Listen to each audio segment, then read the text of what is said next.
West Indies को एक बड़ा नुकसान हुआ है। जो जस्टिन ग्रीव्स हैं, जो पिछले मैच के आपको याद होगा मैन ऑफ द मैच थे, उन्होंने 7 विकेटें ली थी, एक इनिंग्स में 5, एक में 2, और बैटिंग में भी उन्होंने टीम को सहारा दिया। वो बॉलिंग नहीं कर रहे, उनको कोई प्रॉब्लम हुआ है, इसलिए उन्होंने अपने दूसरे स्पिनर जो है उन्होंने होज को भी लगाया, और कई अपने वेरिकेन उतनी अच्छी बॉलिंग नहीं कर सके, और स्पिनर्स को डोमिनेट कर रही है पाकिस्तानी टीम, ज़्यादा बेहतर है उनसे। हाँ, अलबत्ता शुमार जोसेफ ने उनकी तरफ से अच्छी बॉलिंग की थी, इसलिए ज़रूरी तो ये है कि पाकिस्तान इतनी लीड ले ताकि चौथी इनिंग्स का बर्डन पर कम हो सके। अगर लीड नहीं लेंगे और करीब करीब जाकर अगर टीम आउट हो जाती है तो बड़ी बदकिस्मती होगी, क्योंकि जैसे मियाँ साहब बहुत ही पुरुम्मीद है और जज्बाती भी और खुश भी दिखाई दे रहे हैं, इसी तरह से बहुत से फैंस खुश होंगे, क्योंकि पाकिस्तानी टीम बहुत कम खुशियाँ देती है। और अगर आप टेस्ट मैच ले लें, T20 ले लें, वनडे ले लें, मेरा ख्याल मुद्दत ही हुई है कभी लोग इतने खुश हुए हैं। बड़े बड़े इवेंट ICC के भी हम हार चुके हैं, और फिर जब मुसलसल बार बार हम जिक्र करते हैं कि मुसलसल टेस्ट मैच भी हम बैरून मुल्क हार चुके हैं, तो ये एक बेहतरीन मौका है पाकिस्तान के लिए। यकीनी तौर पर मैं समझता हूँ कि पाकिस्तान इसका एडवांटेज लेगा, और बैटिंग थोड़ी सी डिफरेंट दिखाई देती है पिछली। हालांकि अमर जमाल भी ऑलराउंडर है, उन्होंने पहले मैच में ना अच्छी बैटिंग कर सके, ना बॉलिंग उम्मीद थी कि करेंगे, लेकिन साजिद खान की भी अच्छी बैटिंग है और तवक्को की जा सकती है कि पाकिस्तानी टीम। लेकिन कल लंच तक का जो टाइम है वो एक डिसाइसिव होगा। मुझे लगता है कि अगर दोनों हमारे बैट्समैन आउट नहीं होते, इसलिए तो हम खुश हैं। तभी तो देखें ना, डायरेक्ट डिक्लेरेशन के सवाल पूछे, हम खुशी में, हम एक्साइटमेंट में अब आगे की चीज़ सोच रहे हैं। लेकिन एक्चुअली ये खुशी इस वक्त जो परफॉर्मेंस ओवरऑल चल रही है, या जो शायकीन क्रिकेट खुश नज़र आ रहे हैं, सलीमी साहब भी खुश हैं, ये बाबर की परफॉर्मेंस की वजह से उनको परफॉर्म करता देख रहे हैं उनके फैंस। किस पे सवाल किया? आपको ही पूछी हूँ जाहिद साहब, मैंने उनकी बात कोट की है। वो तो जाहिर है फैंस तो खुश होंगे, ज़ाहिर है तवक्को करते हैं। एक पाकिस्तानी टीम को ज़रूरत भी है, लेकिन अब एक थोड़ा सा यहाँ पे मेरा ख्याल है मुश्किल भी हो गया है टीम मैनेजमेंट के लिए कि आपने अब्दुल्ला शफीक को तो वहाँ से लेके आपने डाल लिया शान मसूद के अनफिट होने पे। अब जब शान मसूद फिट हो जाएंगे, ज़ाहिर है तवक्को की जाती है कि वो इंग्लैंड की कंडीशंस को सबसे बेहतर समझते हैं, उन्होंने बहुत अरसा काउंटी खेल ली है, तो फिर क्या करेंगे? शान मसूद खेलेंगे या अब्दुल्ला शफीक खेलेंगे या किसी और को बाहर बिठाएंगे? ये सिलेक्टर्स के लिए भी मुश्किल होगा, और ये भी हो सकता है, इम्कान है कि एक प्लेयर का इजाफा कर दिया जाए वहाँ अपना 16 के बजाय 17 प्लेयर्स को है उनको ले जाया जाए। सऊद शकील भी यकीनी तौर पर इंग्लैंड के खिलाफ फिट हो जाएंगे। सही। सलीम साहब, मैं अगले टॉपिक की जाने आना चाहती हूँ। माइकल स्मिथ के हवाले से अगर हम बात करें, साउथ अफ्रीका से कोच लाने का ये जो फैसला है, और फिर रेड और वाइट बॉल दोनों का चार्ज, आपको लगता है एक नए कोच के लिए ये ज़्यादा रिस्पॉन्सिबिलिटी है और कितना रिस्क फैक्टर होगा? देखिए, इस दफ़ा पाकिस्तान क्रिकेट बोर्ड ने जो कोच को ये जो लिया है बैटिंग कोच, ये कोई बहुत बड़ा ऐसा नाम नहीं है जिनको सब आते ही पहचान गए हों कि यार इनका तो बड़ा नाम है। गो के PSL में इन्होंने कोचिंग की है और फर्स्ट क्लास क्रिकेटर रहे हैं साउथ अफ्रीका के स्मिथ, लेकिन इतनी बड़ी जिम्मेदारी और वो भी 2 साल के लिए दी है, तो फिर अच्छी तरह PCB ने फीडबैक लिया होगा किसी से, किसी ने तो बोला होगा कि यार ये अच्छा है, इसको आजमाओ। तो अब असद शफीक वगैरह जो कर रहे थे उनके दौर में हमने देख लिया, थोड़े दिनों के लिए चाहे आए हो जो आए हो, किस तरह की परफॉर्मेंस थी। तो चलें देखते हैं कि अब जो नए कोच आ रहे हैं उनके आने के बाद क्या बेहतरी आती है। और एक मुनफरिद चीज़ ये है कि इनको हर तर्ज में जिम्मेदारी दी गई है, वाइट बॉल में भी होंगे, ये रेड बॉल में भी होंगे।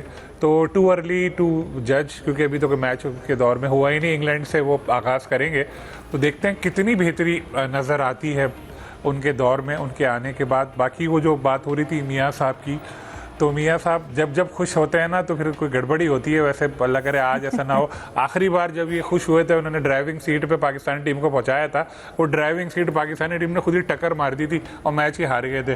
तो उम्मीद है इस बार ऐसा नहीं होगा और अच्छा खेलेंगे हम लोग। बिल्कुल उम्मीद करते हैं कि पाकिस्तान इस वक्त जिस तरह से कंपोज इनिंग्स लेकर चल रहा है, उसी तरह से इसको आगे जीत की तरफ भी लेकर जाए। डिस्कशन को कंटिन्यू करते हैं ब्रेक के बाद। Stay with us. Welcome back. Zahid साहब, हम बात कर रहे थे ब्रेक पर जाने से पहले माइकल स्मिथ की। आप इस हवाले से क्या कहेंगे? उन्हें जो दोनों फॉर्मेट के हवाले से उनकी सिलेक्शन हुई है, क्या उम्मीदें रखते हैं आगे के लिए? देखें, साउथ अफ्रीका से इनका ताल्लुक है, जैसे अभी आप जिक्र भी कर रहे थे, और इन्होंने लेवल 4 का कोर्स भी किया हुआ है, बड़े अरसे से कोचिंग करते हैं, बुनियादी तौर पर फर्स्ट क्लास क्रिकेटर हैं। जहाँ तक ये सवाल है कि ये ज़रा अननोन है, क्योंकि मुल्तान सुल्तान के साथ भी रहे हैं PSL में, तो जाहिर है अगर गैरी क्रिस्टन लेवल का या मिकी आर्थर के लेवल का अगर तो कोच तो आने से रहा, पहले कितने बड़े बड़े नाम आए, जो चले गए और बहुत से तो अपना कॉन्ट्रैक्ट पूरा होने से पहले ही उनको यहाँ से जाना पड़ा या किसी भी वजह से जाना पड़ा। और अगर इस लेवल का आता भी तो हो सकता है फिर वो सरफराज अहमद के अंडर काम ना करना चाहते हैं, और ये जो हैं ये अब माइक हैसन के साथ करेंगे आपकी T20 के लिए और वनडे के लिए। और सरफराज अहमद जिनके बारे में शुरू में भी हम कहते थे कि उन्होंने कोई लेवल 4 या 1 या 2 नहीं 3 या हाँ बहुत अच्छे कप्तान हैं, बहुत अच्छे हैं, प्लेयर्स के साथ उनकी अंडरस्टैंडिंग भी है। और अभी तो ये खैर तासर था कि अंडर 19 की टीम के साथ उनका मज़ीद एक्सपीरियंस होता। बहरहाल शायद एक वजह ये भी हो कि इनकी अंडरस्टैंडिंग भी होगी और सरफराज क्योंकि हेड कोच होंगे, असद शफीक जो अभी तक बैटिंग कोच साथ थे अब वो उनकी शायद वापसी होगी। एज अ सिलेक्टर वो टीम के साथ सफ़र करते हैं, वो विमेन सिलेक्शन कमेटी में भी शामिल हैं, मेंस की सिलेक्शन कमेटी में भी शामिल हैं, फिर कराची में जो हाई परफॉर्मेंस सेंटर है उसमें भी उनकी जिम्मेदारियाँ हैं। तो मेरे ख्याल ओवरऑल ये देखकर फैसला किया होगा। 2 साल का कॉन्ट्रैक्ट जो है इनके साथ किया गया और पहला मैच इनका जो 19 तारीख को लीड्स में होगा इंग्लैंड के खिलाफ, वहाँ से अपनी जिम्मेदारियाँ संभालेंगे। सही। असगर सलीमी साहब आपकी जानिब आना चाहती हूँ। कॉमनवेल्थ गेम का अगर हम जिक्र करें, पाकिस्तानी हीरोइन बॉक्सर फातिमा वापस पहुँच गई हैं और उन्होंने बॉक्सिंग में बड़ा अच्छा परफॉर्म किया है।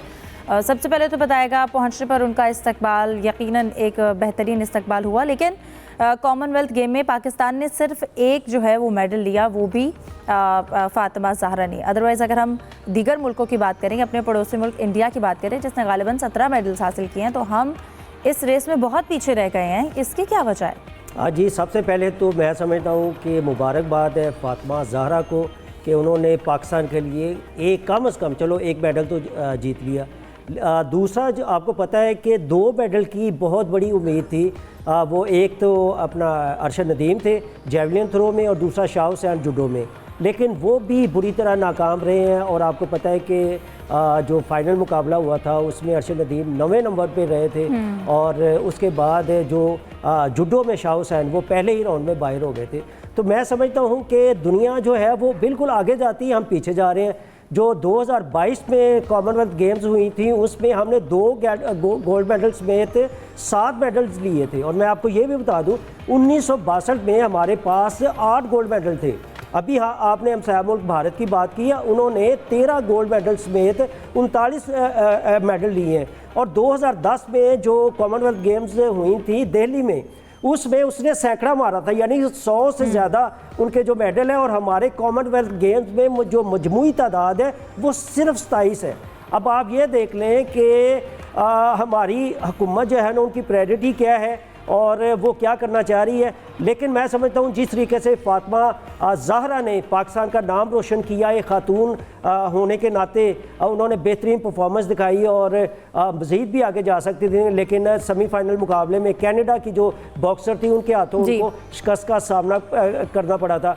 तो मैं समझता हूँ कि अभी भी सोचने की ज़रूरत है और हुकूमत को एक तरजीह देनी चाहिए थी। और जो सबसे बड़ी बात है कि अभी तक